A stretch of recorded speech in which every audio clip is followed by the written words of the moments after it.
You know, you'd think there'd be a recipe in here somewhere for this. I'm just not finding it.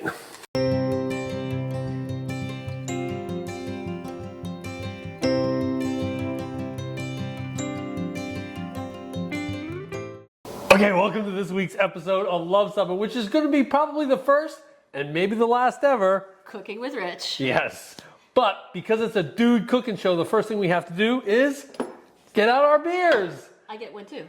It was super exciting this weekend because it is on early March and it's 63 degrees and you know it's spring when the Von Trapp Brewery brings out its Kolsch. Yep. During the winter, the mixed pack has a Dunkel, but during the summer and spring, they bring out a Kolsch. And Kolsch is my all-time favorite beer style. And this it even has a special glass. The proper glass from Cologne, Germany. So, yeah, let's cheers. Cheers. Let's get into this episode here. All right, what am I going to be doing for my Cooking with Rich? You're going to be doing a Citadel favorite dessert back in the day called the Congo Bar. Yes. So recently, the Citadel on Pi Day, 3.14, March 14th, posted on their Facebook group the recipe for the beloved Congo Bar. So before we go into the recipe, let's talk a little bit about the history of the Congo Bar. Yes. The Congo Bar came out from Nestle, who makes the little chips, Nestle chips, chocolate chips, came out in February of 1942. And it called itself the Congo Bar. I tried to do some research on why it was called the Congo Bar. I can only imagine that it was considered an exotic name back in the day. Yep. Because Congo was, you know, mysterious rainforests and tropical jungles and stuff like that. But you could see from this advertisement here that the first recipe was put on the back of their chocolate bar, and it was intended so you could chop the bar into little bits as opposed to the separate little morsels. So that's where the origin of the chocolate bar came into play. And I also want to talk a little bit about the Citadel's recipe, which we're going to post here. I considered it a little bit different. I tried to keep the proportions absolutely the same as I scaled it down to a manageable production. Yeah, we didn't want to use 120 eggs and 42 pounds of brown sugar. So I tried to keep the proportions as accurate as possible, and what came out was that there was a lot more brown sugar than cake flour, which is a very odd kind of combination. And so that's going to be very interesting. And also, this was the only recipe that I came across that actually used the karo instead of either white sugar or nothing. So, and karo maybe has a little bit of the influence of down south, right? Yeah, it does. It's sort of a southern thing, and they use dark karo for pecan pie too. Oh, okay. There you have it. I'm going to let him go to it. And all the other ingredients were pretty much similar to what I found in all the other Congo bars. Sometimes they would add coconut to it. Maybe that's where they got the exotic name from. Yep. So there was also some competition from Hershey as well with their tropical bar that they developed as a D ration during World War II.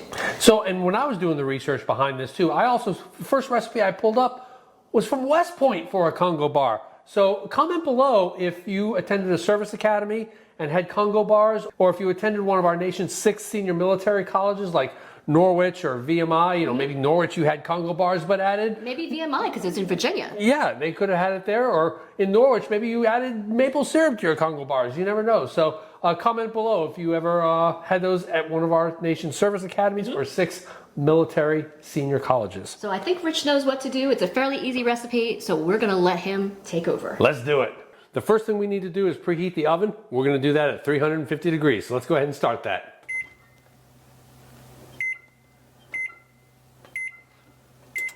All right, let's get into this Congo Bar recipe. You know, back in the day, Knobs never got dessert. So there was like a full year before you even got to try Congo Bars. My personal favorite, by the way, was the strawberry shortcake that the Citadel had for desserts. Knobs freshmen only got desserts for extreme performances. For example, like if you were given a mission to go wipe out the regimental commander's shoes with mustard, then you were usually rewarded with a Congo Bar, and that's what we're going to make starting right now.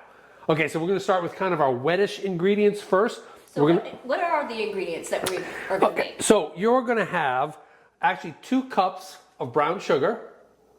You're going to have 1 1/3 cup of cake flour, not regular flour. You're going to do a cup of chocolate chips. We took chocolate chips, but we kind of mashed them up a little bit because my recollection was that they weren't the full-blown chocolate chips. They were kind of shaved a little bit, so we kind of chopped them up a little bit. 2/3 of a cup of shortening, which is this stuff here.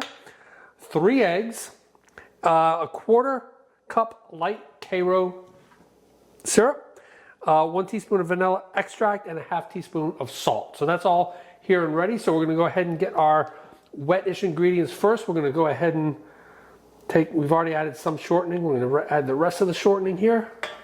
Sometimes it's easier to lift it up. You know, you act like you know what you're doing. Again, this is the first ever Cooking with Rich. Comment below if you want this to be his last. Yeah, we'll see how delicious this turns out. It'll be interesting because... All right, there's the shortening, and here's the brown sugar. And it says to kind of bring all this kind of stuff together here, so we're going to do... Whoa. There should be one more ingredient that you add there. What's that? The karo. The karo is also added as part of the wet ingredients. I was actually on the menu committee at the Citadel responsible for helping the dining services come up with the menu, so I'm well versed with the... They had some interesting names for some of their dishes, correct? Yes, the fried fish was known as sewer trout. The macaroni casserole was called Trainwreck, and beef stroganoff had a name that I won't repeat here unless one of the Citadel people want to repeat it in the comments. All right, we're going to get that creaming. And then it says add eggs 1 at a time once things kind of get all incorporated here. All right, that's looking pretty good. Let's go ahead and add an egg.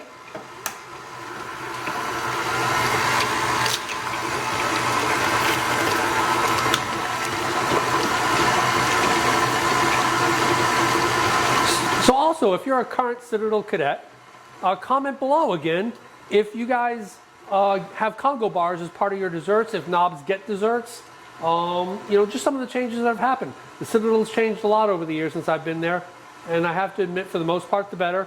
But yeah, there are some changes that are definitely different from when I went. We'll add another egg.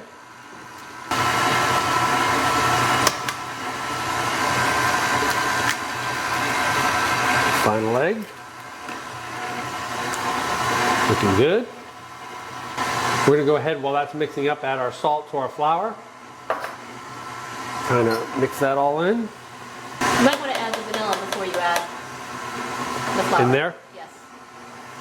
This is why Cindy still has to supervise me. All right, that's looking good. Let's go ahead and start to add our flour. You notice the advanced chef technique of adding the flour slowly like this. This is real cooking, people.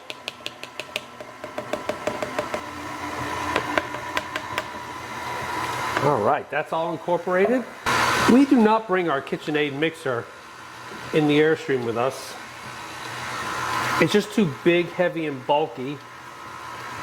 They do make smaller KitchenAid mixers, though.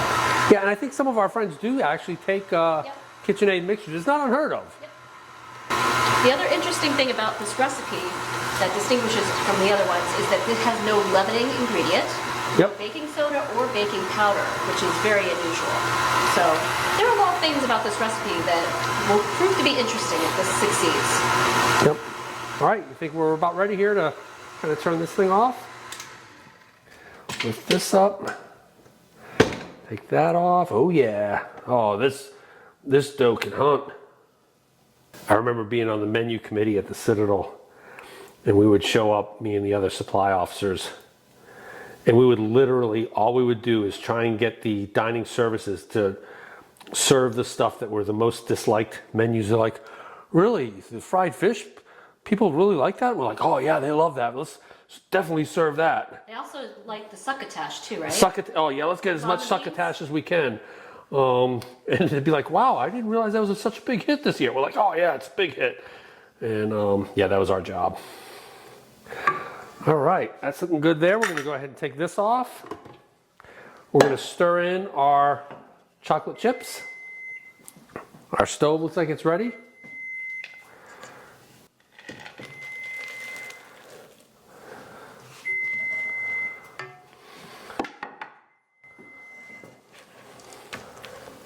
And because this is dude cooking, oh,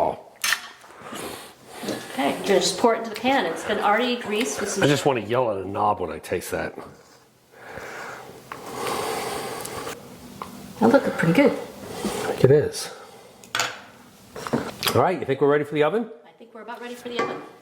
All right, there we go.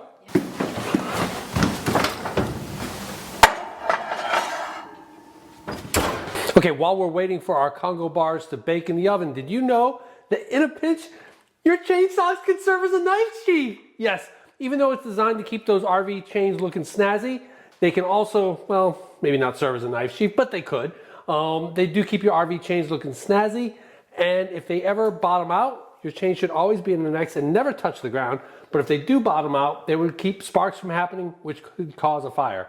You can get your own pair of chain socks at www.luvsubbin.com just in time for the new RV season.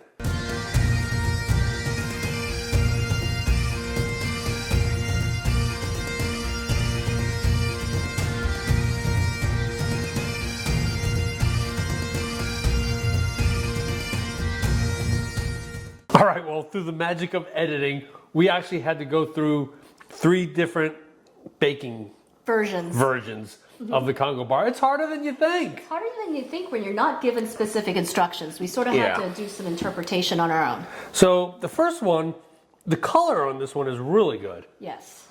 But it just disassembled itself trying to get it out of the pan. This was the original Citadel recipe that Cindy tried to tweak up a little bit. Right. So let's give this one a try. I think it's going to taste pretty good. I don't think this one's bad. It's chewy. It's supposed to be. How does it taste versus the one that you remember? It's pretty close. It tastes like a kind of a chewy chocolate chip cookie. It's probably a valid assessment. Cool. All right, so the second one was this one here, that we thought was too thick, took too long to cook, and the color is way off. It's way darker than it should be. Right. So let's see what this one tastes like. I'm just going to break off a little bit. Here's one for you.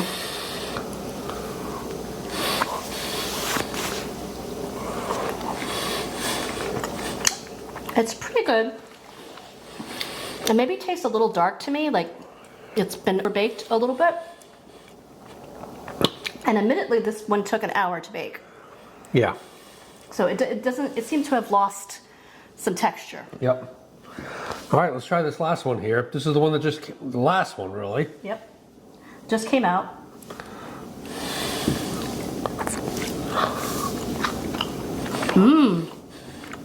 What's that? How's that one? That's pretty good. That's pretty good.